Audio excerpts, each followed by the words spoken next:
Hi, Candace. Hi, Dr. Carter. How are you? I'm good. How are you? Doing well, thanks. Thank you so much for joining me. I appreciate it. Oh, thank you for having me. Of course. The holidays are often thought of as the most wonderful time of the year, but for some that just might not be the case. What's the best way to avoid being disappointed?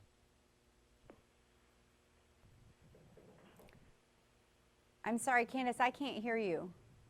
I'm sorry about that. The holidays are often thought of as the most wonderful time of the year, but for some that might just not be the case. What's the best way to avoid being disappointed this season?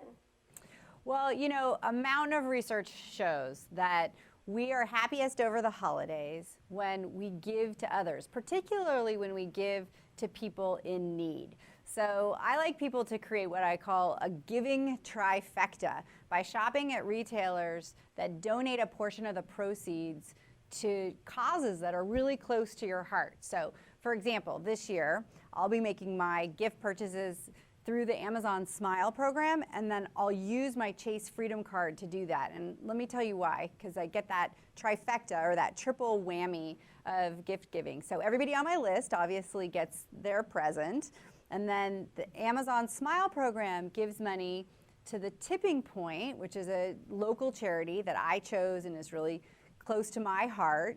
And then that Chase Freedom Card allows me to donate back the reward. So I get 5% cash back on that, and I turn around and donate that money to the Tipping Point as well. So that makes my gift giving, which can sometimes be disappointing, as you mentioned, or even stressful, much, much more meaningful and fulfilling. And are people too hard on themselves this time of the year? Oh, yes. I think that we're all really hard on ourselves at this time of year. We have really high expectations of ourselves and everything that we'll get done, and yet this is a very overwhelming time of the year. So I think if we want to be happy and not too exhausted, there are a lot of things we can do. One of them is really obvious. It's just simplify it a little bit, lower your expectations around things. So even though, if you're like me, I like to cook for my children, home cooked meals, that kind of goes out the window during the holidays. It's not that I don't like to cook, it's that it's much more realistic for me to just rely on pre-prepared foods at this time of year. So, being willing to make trade-offs, I think, is really important for adding the holidays into our already busy lives. And is it okay to say no to a friend's party or other invitation? I think it's actually really important to say no to many of the invitations that come our way. So knowing that if we do everything we're invited to do, odds are that we'll be too exhausted to actually enjoy the holidays. So of course, say yes with gusto to the things that are going to bring you the most joy. But when you start to feel tired, or hopefully before you start to get too tired, having a go-to way to say no is really an important thing to do. So have something in your back pocket. Practice it before you actually need it. I always say it's sort of vague but strangely effective. Thank you so much for inviting me to do that. I really wish I could, but it's not going to work out for our family this year. And so, what I'm saying is it's not going to work out for our family this year if I'm really tired and exhausted, right? Absolutely. But that way they know it's not personal. And what's the best way to make everything that you need done happen with less stress? Well, one of the things that can stress us out is just not knowing when we're going to do something. So if you find yourself waking up in the morning or early in the morning, or not being able to fall asleep at night or throughout the day, having intrusive thoughts about everything you have to get done, and this sort of overwhelming feeling like you don't have enough time in the day to do it, researchers used to think that that was your unconscious mind reminding you of all the things that you needed to get done, so that, to increase the odds that you would actually get them done.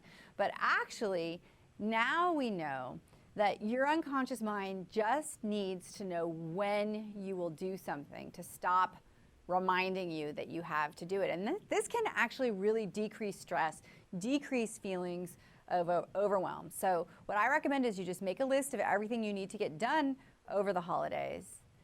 And then, and this is the key part, decide specifically when you will do it. And know that if you are able to put these tasks on your calendar, what you're really doing is decreasing stress by telling your unconscious brain it can relax. It's all going to happen. Do you have any stress relieving tips for those of us who have a full plate this holiday season?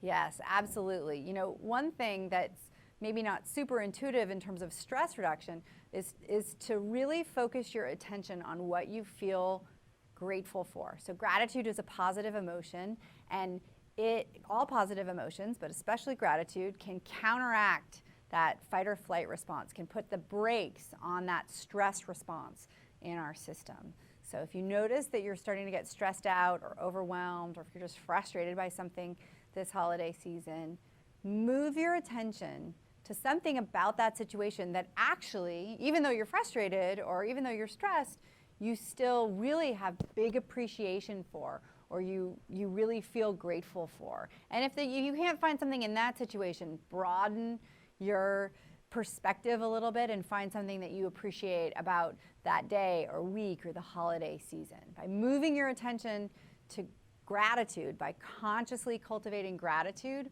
we can be a lot less stressed, a lot more joyful this holiday season.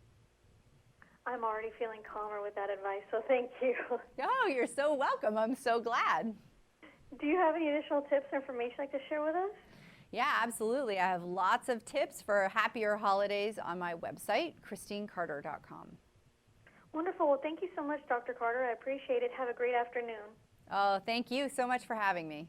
Thank you. Bye-bye. Bye-bye.